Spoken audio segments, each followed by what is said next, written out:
All right, ladies, today's topic is not about macros. It's not about steps and it's not about workouts. It is about the skill that determines whether you win or quit on your fitness journey and in life in general. So it's about something way more powerful than the high level things when it comes to fitness. And the topic is emotional mastery, because here's the truth. Your results are not determined by your knowledge base. They are determined by your emotional regulation on the journey. The women who succeed long-term are not the most motivated. They are not the most disciplined, and they are not the most genetically gifted. They are the most emotionally stable. So the first thing we're going to talk about is the scale mindset trap that so many women find themselves in. And at a high level, I need you to understand that if your mood is dependent on the number you see on the scale in the morning, then you are handing your emotional stability every day to a piece of plastic and metal. And if the scale drops, you're happy, you're proud, you're doing great. And if the scale goes up, you're spiraling, you're restricting, you're questioning everything, and you're considering quitting.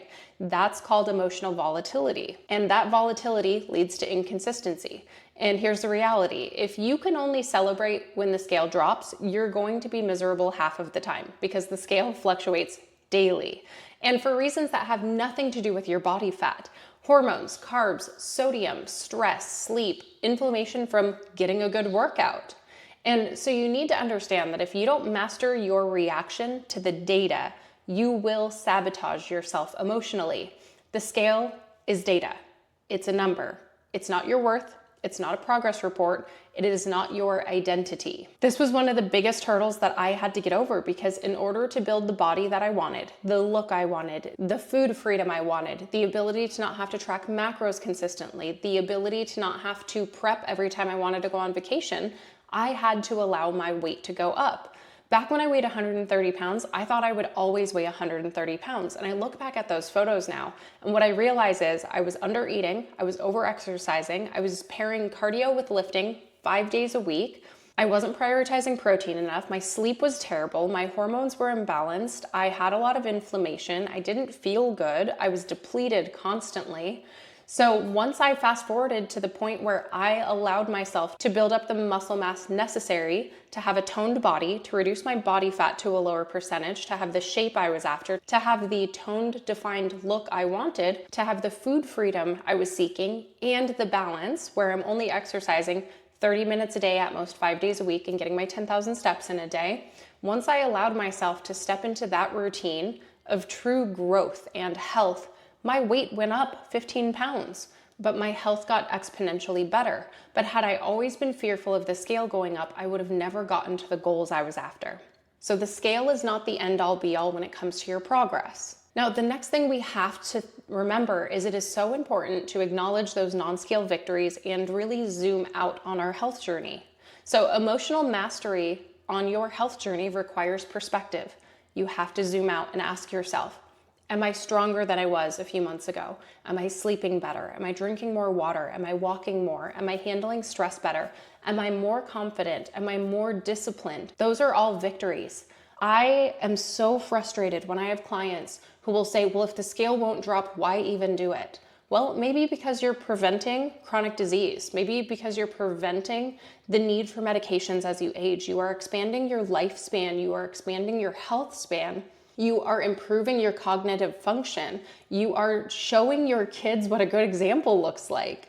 It doesn't matter what the scale does. All of those things are also still wins. But if you ignore them because the scale is up a pound, then you are emotionally short-sighted and you are chasing a low number, not longevity.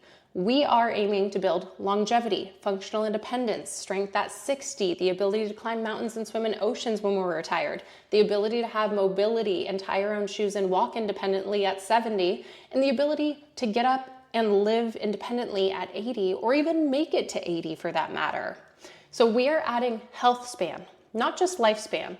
Unfortunately, the medical industry has made lifespan a lot longer, but unfortunately, a lot of people don't live it in a healthy body. They're falling apart, they're reliant on medications, they're living in doctor's offices and hospitals.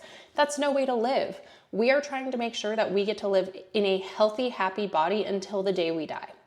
Living longer doesn't matter if you can't get off the floor on your own. You can't carry your own groceries. You can't pick up your grandkids. You can't walk without help. You can't travel freely. You can't play with your kids.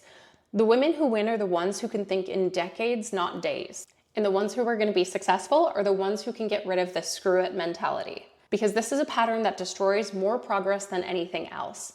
It's when a woman overeats at one meal and says, screw it, I might as well just not try the rest of the week. Or she misses one workout and says, screw it, I already messed up the week, I might as well just start again Monday. Or the scale is up and she says, why am I even trying? I might as well stop. But she's quitting before the miracle.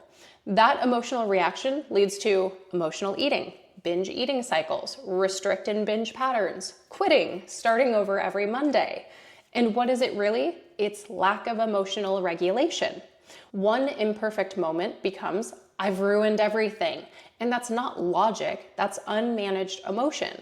Successful women say, that was one meal, that was one day, back to the baseline. No drama, no identity crisis, no spiraling, just back to your routine. And the reason is emotional mastery equals power and success.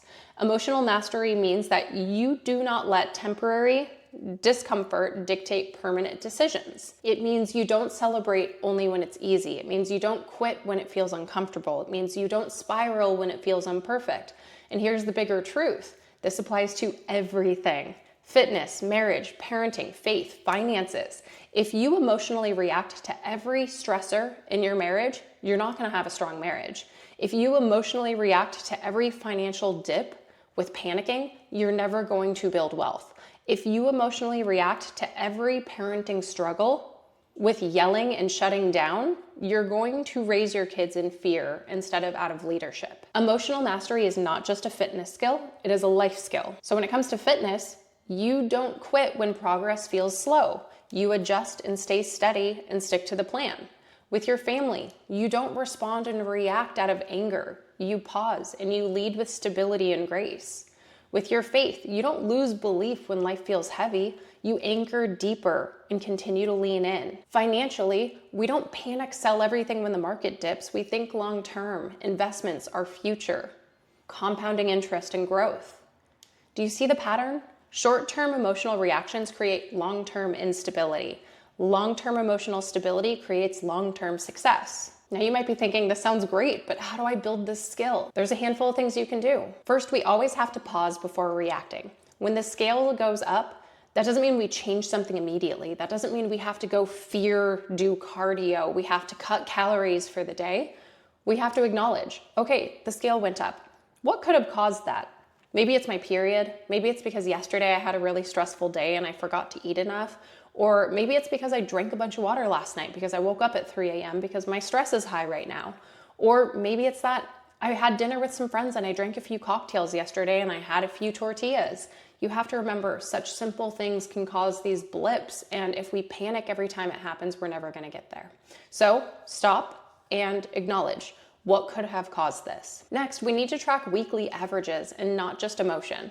We have to remember that the scale is meant to go up and down. Our bodies are constantly fluctuating, and we cannot tie our emotion to the number on the scale. And if we're going to, we need to stop weighing ourselves. That's it. Throw the scale out. We need to be able to name the trigger and the emotion. So it needs to be, I'm upset because I expected progress faster. Well, what's the problem there? You expected something, but did your actions align with that expectation? Did you hit your macros 80% of the time? Did you get your steps in? Did you get your workouts in? How's your sleep? How's your stress? Where are you at with your hormones? If you did all the right things, then maybe it's just biological. Maybe you're going into a fat loss phase and the scale's going up. You have to remember that sometimes the scale going up isn't a bad thing. It's part of the process. We need to zoom out. We need to look at trend lines, not moments. If we look at our weight from day to day over 1 week, it might go up and down 7 times. But if we zoom out over time and our progression is in a downward trajectory, then we are making progress. We have to zoom out and look at the progress over time. And we need to look at the progress from different perspectives. Are our clothes fitting better? Is our scale going down? Do we have more energy? Are we sleeping better? Are we being a better example for our kids? All of those things matter, not just the scale. And we have to detach our identity from the outcomes. You are not just a number on the scale. You are your behaviors, the leadership you're exemplifying, the confidence you're showing up in. All of those things matter too. We have got to eliminate the all or nothing language in our vocabulary. We're not going to say, I blew it, I failed, what's the point? I quit, I'll start over Monday. We're not doing that anymore. This is a long-term thing. This is a lifestyle. We are trying to do this forever, not just for a short period of time. So rather than those words of failure, we need to replace that with, I'm going to adjust, I'm going to regulate, I'm going to continue, I'm going to persevere. We need to keep going. Life keeps going. We can't just throw in the towel every time it feels uncomfortable. You have to remember, if you want to be truly successful on your health journey or in life in general, you must learn to become more emotionally stable with the ups and downs that come with it, because your body responds to consistency, and consistency requires emotional regulation. And the women who win are not the ones who never struggle. They're the ones who don't let the struggle dictate their identity and their actions. So we need to zoom out. We need to play the long game. We need to build health span, not just lifespan. We need to build strength, stability, and emotional mastery. If you can master your emotions, you can master your life. You got this.